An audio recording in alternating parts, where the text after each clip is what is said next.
Hey guys, welcome to gossip aunty. आज रात गुम है किसी के प्यार में एपिसोड की शुरुआत ईशा और शांतनु के बीच हल्की फुल्की नोकझोंक से होती है। जैसे जैसे तनाव बढ़ता है, सभी स्थिति को शांत करने के लिए आगे आती हैं। उन्हें याद दिलाती है कि दोनों को अपनी शादी की सालगिरह याद है। वो उन्हें सलाह देती है कि वो अपनी असहमति को इस खास मौके पर हावी ना होने दें। आखिरकार ईशा और शांतनु एक दूसरे को सालगिरह की हार्दिक शुभकामनाएं देते हैं। सभी ने मजाकिया अंदाज में सुझाव दिया कि वो दोनों एक दूसरे को मीठा खिलाएं, जिस पर वो खुशी खुशी सहमत भी हो जाते हैं। हालांकि जब वो उसे मिठाई देने के लिए मुड़ते हैं तो उन्हें पता चलता है कि वो चुपचाप खिसक गई है। इस बीच रजत एक बिजनेस मीटिंग में बिजी है जब उसका फोन लगातार बजने लगता है और सभी बार बार उसे कांटेक्ट करने की कोशिश करती है। अपने क्लाइंट से इंस्पायर्ड होकर रजत फोन उठाता है। एक तरफ हटकर वो सावी से पूछता है कि वो लगातार फोन क्यों कर रही है। सावी उसे उसके माता पिता के बीच भ्रम पैदा करने के लिए डांटती है। रजत दावा करता है कि वो उसे ठीक से सुन नहीं पा रहा है और दिखावा करता है कि कनेक्शन खराब है। तभी अमन प्रवेश करता है और रजत उसे बताता है कि सावी के फोन ने मीटिंग में बाधा डाली। अमन को लगता है कि समस्या प्रोजेक्टर की वजह से हो सकती है। जैसे ही वो मीटिंग में वापस आते हैं, उन्हें जल्द ही पता चलता है कि उनके ग्राहकों ने पूरी बातचीत सुन ली थी। घर वापस आकर भाग्यश्री ने अपनी वोदका की बोतल रसोई की अलमारी से गिरती हुई देखी। कविता ने उसे बताया कि सावी ने घर में शराब का प्रतिबंधन लगाया था।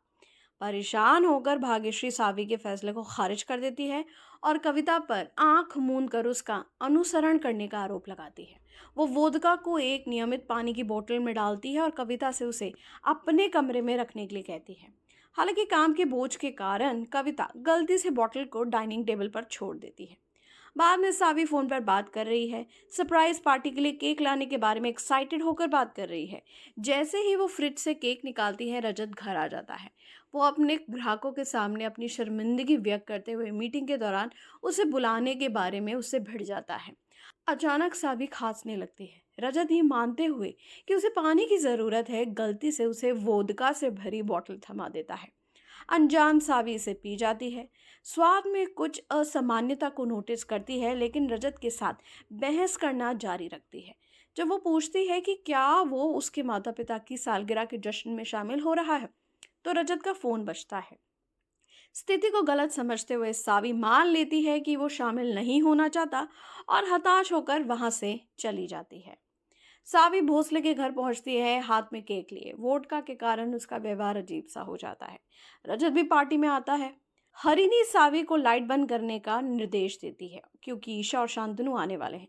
सावी उसकी बात मान लेती है और जब युगल अपने अंधेरे अपार्टमेंट के अंदर कदम रखते हैं तो लाइटें फिर से चालू हो जाती हैं और हर कोई उन्हें सरप्राइज देने के लिए बाहर कूद पड़ता है। अपनी उत्तेजना में सावी ईशा और शांतनु से केक काटने के लिए कहती है। विशेष रूप से अपने लिए एक फूल के आकार का टुकड़ा मांगती है। उसका बचकाना व्यवहार मेहमानों को हैरान कर देता है। केक काटने के बाद सावी उत्सुकता से रजत को छोड़कर सभी को खिलाती है। हरिणी और मृण्यमी को संदेह होने लगता है कि सावी ने शराब के साथ कुछ खाया होगा। मृणमी इंटरफेयर करने की कोशिश करती है, लेकिन इससे पहले कि वो ऐसा कर पाती, सावी गलती से रजत के सूट पर केक लगा देती है। निराश होकर रजत उसके असामान्य व्यवहार पर टिप्पणी करता है और सफाई करने के लिए चला जाता है। सावी जब उत्सव के मूड में है, माइक्रोफोन पर एक खेल की घोषणा करती है। रजत उसकी हरकतों से भ्रमित होकर भाग्यश्री के पास जाता है और पूछता है कि क्या सावी नशे में है। वो बताता है कि डाइनिंग टेबल से पानी देने के बाद उसका व्यवहार बदल गया। भाग्यश्री को एहसास होता है कि सावी ने गलती से वोदका पी ली है और वो रजत को बताती है, जो सदमे में रह जाता है। इस बीच ईशा और शांतनु सावी के अजीब व्यवहार को लेकर चिंतित हो जाते हैं। अब आगे कहानी में क्या होगा, इसके लिए देखते रहिए गुम है किसी के प्यार में। और शो से जुड़ी ऐसे ही अपडेट्स के लिए देखते रहिए गॉसिप आंटी और चैनल को सब्सक्राइब करना बिल्कुल नहीं भूलिएगा।